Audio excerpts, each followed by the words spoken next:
Good morning, my dear students. This particular video is for class 6. ये जो particular video डाला जा रहा है YouTube पे, ये आपको क्लास 6 के लिए है और सब्जेक्ट है इंग्लिश। पहला जो चैप्टर है वो एक पोएम है और नाम है इसका लाफिंग सॉन्ग। ये लाफिंग सॉन्ग जो है ये हमारे एक महान कवि जो थे इंग्लैंड के, जिनका नाम विलियम ब्लेक था, उनके द्वारा ये लिखा गया ये पर्टिकुलर पोएम है। चलिए सबसे पहले विलियम ब्लेक जो है, इनकी बारे में थोड़ी सी जानकारी जो कि अति आवश्यक है वो ले लें और देखते हैं कि क्या है ये। आपको बता दूं कि विलियम ब्लेक जो है नहीं थे, अब इस दुनिया में नहीं हैं, गुज़र चुके हैं। विलियम ब्लेक एक ब्रिटिश कवि थे, अंग्रेज़ थे। इनका जन्म जो है 1757 यानी कि 1757 में हुआ था और इनका जन्म लंदन में हुआ था जो कि इंग्लैंड में है, और ये एक अंग्रेज़ थे। इन्होंने बहुत ही कम उम्र से लिखना शुरू किया था। जब बच्चे अक्सर खेला करते हैं, कूदा करते हैं, एंजॉयमेंट किया करते हैं, लेकिन उस वक्त से ही ये लिखा करते थे और लिखते लिखते बड़े होकर काफ़ी इन्होंने नाम कमाया। सबसे बड़ी बात यह है कि इन्होंने जो कुछ भी लिखा उसमें दो चार मुख्य नाम पोएम का मैं आपको बता दूं, जिसमें आपको ये जो कि काफ़ी प्रसिद्ध हुआ, लोगों ने चाहा, सराहा, बहुत ही अच्छा लगा उनको, जिसमें क्रेडल सॉन्ग, क्रेडल का मतलब होता है झुलाना, ठीक है, गोद में किसी बच्चे को लेकर आप झुलाते हो, उसको क्रेडल कहते हैं। तो क्रेडल सॉन्ग नाम की कविता इन्होंने लिखी। द जाइगर लिखा, ए पॉइजन ट्री लिखा यानी विष का एक पेड़। इसके बाद नाइट यानी कि रात नाम की कविता भी इन्होंने लिखी। इवनिंग स्टार यानी शाम का तारा इन्होंने लिखा, बहुत सारा लिखा। और एक और लिखा जिसको लाफिंग सॉन्ग कहते हैं, जो कि आज हम लोग पढ़ने वाले हैं। इस पोएम में लेखक ने हमें यह बताने की कोशिश की है कि मनुष्य के ज़िंदगी में दो ही चीज़ें होती हैं जब वो संगीत का सहारा लेता है। पहला, जब वो बहुत खुश होता है, दूसरा जबकि वो बहुत ज़्यादा दुखी होता है। तो दोनों ही परिस्थितियों में वो कुछ ना कुछ अपनी मन की बात जो है उसके मुख से निकल आती है और वो संगीत का या गीत का रूप ले लेता है। चलिए आज हम लोग पढ़ते हैं, लाफिंग सॉन्ग पढ़ते हैं। ये जो है सबसे बड़ी बात है कि हम लोगों के ज़िंदगी में कुछ चीज़ें जो हम लोगों को बिना किसी परेशानी का मिल गया है, उसके तरफ हमारी ध्यान कभी नहीं जाती है और हम जो हैं उसको फॉर ग्रांटेड समझ लेते हैं। जैसे कि भगवान ने इस दुनिया को बनाया और बनाने के बाद जो है इस दुनिया में मनुष्य को लाया और मनुष्य जो है इस दुनिया को अपना समझ लिया। बहुत अच्छी बात है, हर चीज़ को अपना समझकर उसको व्यवहार करना चाहिए, उसका यूज़ करना चाहिए। लेकिन जिस भगवान ने, जिस खुदा ने, जिस गॉड ने हमें इतना कुछ दिया है, ये सुंदर सा धरती दिया है, ये एनवायरनमेंट दिया है, क्या कभी हम लोग भगवान को धन्यवाद देते हैं? भगवान जिसने हमें इतना कुछ दिया है उसको कम से कम थैंक यू तो बोलना हम लोगों का, हम मानव का फर्ज बनता है। तो चलिए आज इस कविता के माध्यम से इन चीज़ों को हम लोग जानें और भगवान को जो है हम लोग कम से कम थैंक यू या फिर धन्यवाद ज़रूर दें। तो ये जो पोएम है, इस पोएम में एक एक लाइन पढ़ते हैं और आपको बताते हैं इसका शब्दार्थ और भावार्थ क्या है, ये बताने की कोशिश आपको कर रहे हैं। आशा करता हूँ कि आप लोगों को समझ में आ जाएगा। ये जो सॉन्ग है यानी ये जो गीत लिखा गया है कविता के माध्यम से, ये खुशी का गीत है।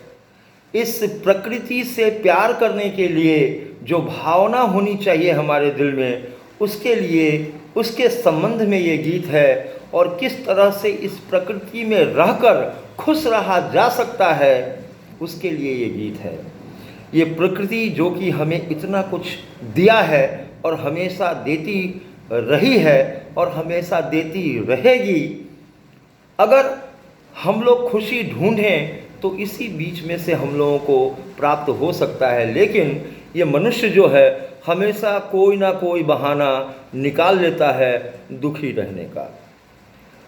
खुश रहने से आपकी तबीयत ठीक रहती है, आप स्वस्थ रहते हो, और जैसा आप रहते हो वैसा ही प्रभाव आपके अगल बगल रहने वाले लोगों पे भी डालते हो। एज फॉर एग्ज़ाम्पल, अगर आप बहुत ज़्यादा दुखी हो, घर में बैठे हो, उदास हैं आप, तो आपके मम्मी पापा ये पूछते हैं कि क्या बात है, आज क्या परेशानी है।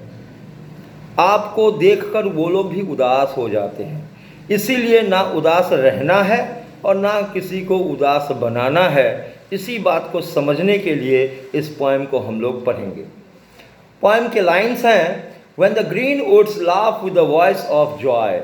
ग्रीन यानी कि हरा भरा, वुड्स यानी कि लकड़ियाँ, और लकड़ियाँ कहाँ पाई जाती है? जंगल में। तो वुड्स का मतलब यहाँ पे होगा फॉरेस्ट यानी कि जंगल।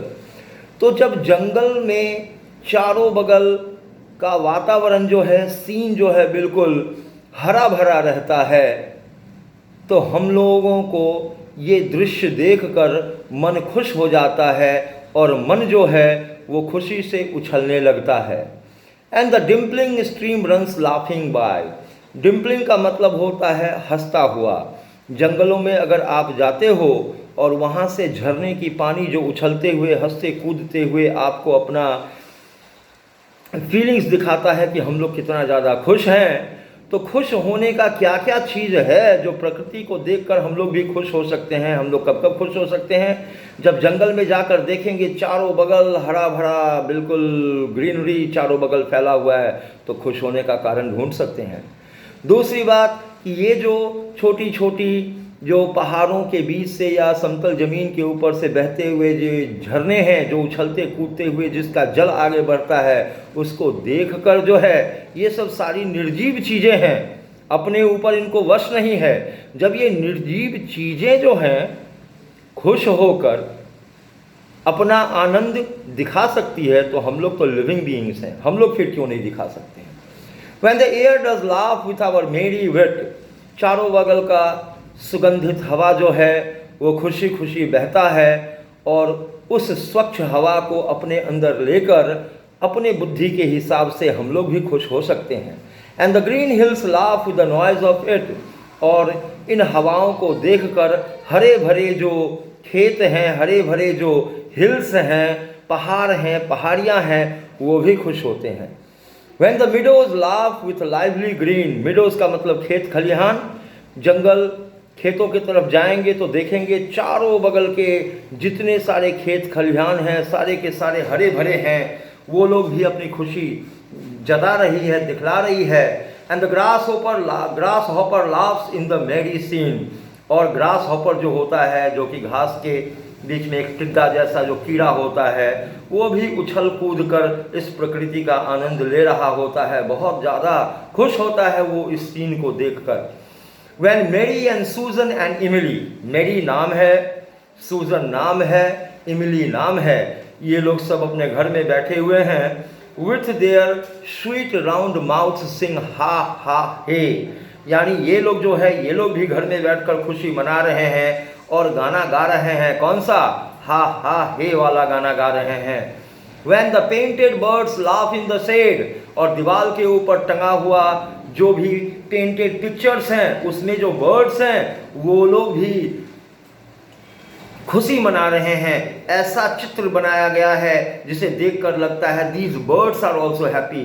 ये चिड़िया भी बहुत ज़्यादा खुश हैं। ठीक है। Where our tables with cherry and nuts is spread। और खुशी तो आपको भी मिली हुई है, क्योंकि जिस टेबल पर बैठकर आप खाना खा रहे हो, वहाँ अलग अलग विभिन्न प्रकार के बादाम, चेरीज, नट्स, इसके बाद फल फ्रूट सब रखे हुए हैं। उसे खाओ, आनंद लो, मज़ा करो, ठीक है, कम लाइव एंड बी मेरी एंड ज्वाइन विथ मी। लेखक कहते हैं कि खुशी मनाने के लिए कोई बहाना नहीं चाहिए। आप अगर चाहो तो अपने चारों बगल खुशी ढूंढ सकते हो। चाहे तो नदी, नाला, पहाड़, सीनरी ये सब देखकर, इस प्रकृति को देखकर खुश हो जाओ, या घर के अंदर ही ऐसा वातावरण हम लोग बना लें जो आराम से खुशी रह सकते हैं। और खुश कब रहेगा आदमी, इंसान? जब वो अपने पूरे परिवार के साथ रहेगा, एक दूसरे का सुख दुख बांटेगा। ठीक है, तो टेबल के चारों बगल ये सूजन, मेरी, एमिली, ये सारे बच्चे बैठे हुए हैं। टेबल जो है खाने पीने के सामान से सुसज्जित है, भरा हुआ है, उसको खा रहे हैं और हमें भी निमंत्रण दे रहे हैं कि आओ हमारे साथ बैठो, हम लोग जो खुशी से वातावरण बनाए हुए हैं उसमें आप भी शामिल हो जाओ और हमारे साथ आप भी गाओ। और कौन सा गाना गाने के लिए कह रहे हैं? हा हा हे। ये हा हा है जो है ये गाने के बोल हैं जिसे गाना है। यानी यही पोएम जो था ये आपको दिया गया है। अब सबसे पहला प्रश्न ये उठता है कि ये पोएम जो विलियम ब्लेक ने लिखा है, क्यों लिखा है, क्या संदेश देना चाहते हैं? संदेश एक ही है, be happy and make happy. यानी कि आप भी खुश रहें और अगल बगल के जितने सारे लोग हैं सबको खुश रखें। और ये तभी संभव है जब आप अपने मन के अंदर जो भावना है उसको चेंज करके, उसको बदल कर कहीं पे भी निगेटिविटी ना लाएं। अभी देखिए कोरोना वायरस का टाइम चल रहा है, सब परेशान है, लेकिन एक चीज़ आपने देखा होगा, जो वक्त, जो समय हम अपने परिवार के साथ अभी बिता पा रहे हैं, चाहे नून रोटी ही खा के गुजारा क्यों ना कर रहे हो, लेकिन जो आनंद अभी हम लोगों को अपने फैमिली के साथ मिल रहा है शायद भविष्य में कभी ना मिले। ठीक है, तो कैसे हुआ है? क्योंकि हम लोग एक साथ रहते हैं, एक दूसरे को जानते हैं, उनके इमोशंस को समझते हैं, पहचानते हैं, उनकी छोटी छोटी सी ज़रूरतों को एक दूसरे के साथ सुख दुख बांटते हैं और हमेशा कोशिश करते हैं कि उसको भी खुश रखें, खुद भी खुश रखें। तो वो वातावरण आपको बनाना पड़ता है। खुशी जो है इसी प्रकृति से, अपने अगल बगल की छोटी छोटी चीज़ों से लेकर इस खुशी को अगर हम लोग बांटने की कोशिश करेंगे तो ज़रूर खुश रह पाएंगे, चाहे परिस्थितियां कितनी भी विपरीत क्यों ना हो।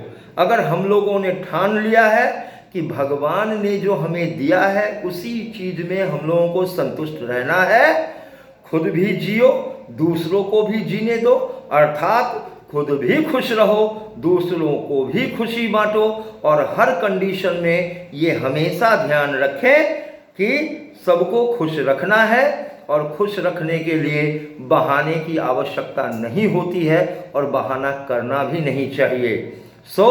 एक मैसेज तो बिल्कुल क्लियर है जो विलियम ब्लेक ने दिया है। इंग्लैंड के कवि थे, ब्रिटिशर्स थे और 1757 में इनका जन्म हुआ था। इन्होंने इस कविता के माध्यम से, जिसका नाम लाफिंग सॉन्ग है, कहते हैं always laugh and when ever you will laugh, हमेशा हंसें और जब कभी भी आप हंसेंगे यानी कि दिल से आप अपना खुशी दिखा रहे हो और आपको खुश देखकर आपके अगल बगल मौजूद जितने सारे लोग हैं वो भी खुशी का अनुभव करेंगे और चारों बगल का वातावरण पॉजिटिव हो जाएगा और उसमें आनंद आप ले सकते हो।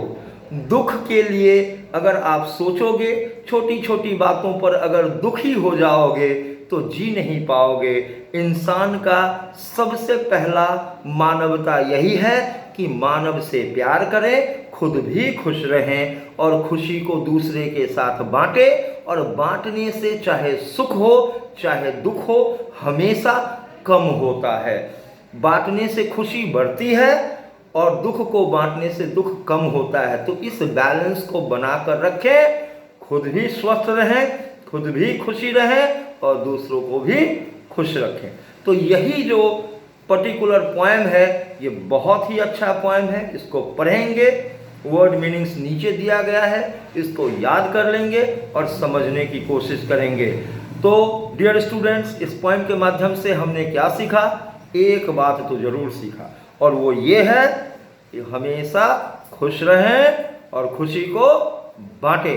ठीक है, wish you all the best. बहुत ही अच्छा लगा आप लोगों को ये मैसेज देते हुए। इस वीडियो को ज़रूर देखिएगा। और पहला पोएम है, चैप्टर का पहला पोएम है, पहला चैप्टर भी है, पहला पोएम भी है। और इस पोएम ने हमें क्या सीख दी कि always be happy and spread happiness around you. ठीक है, अपने चारों बगल खुशी का वातावरण क्रिएट करें, खुद भी खुश रहें, दूसरों को भी खुश रहें। तो आज के बाद से कितना भी दुख मन में क्यों ना हो, हमेशा कोशिश करें कि आपका जो ये फेस है, ये फेस जो है इसको कहा जाता है the mirror of your heart, यानी दिल का आईना होता है। ठीक है, तो इस दिल में जो है वो आपके चेहरे पे नहीं आना चाहिए, क्योंकि चेहरा को देखकर ही लोग प्रभावित होते हैं। तो खुद be happy and make others happy.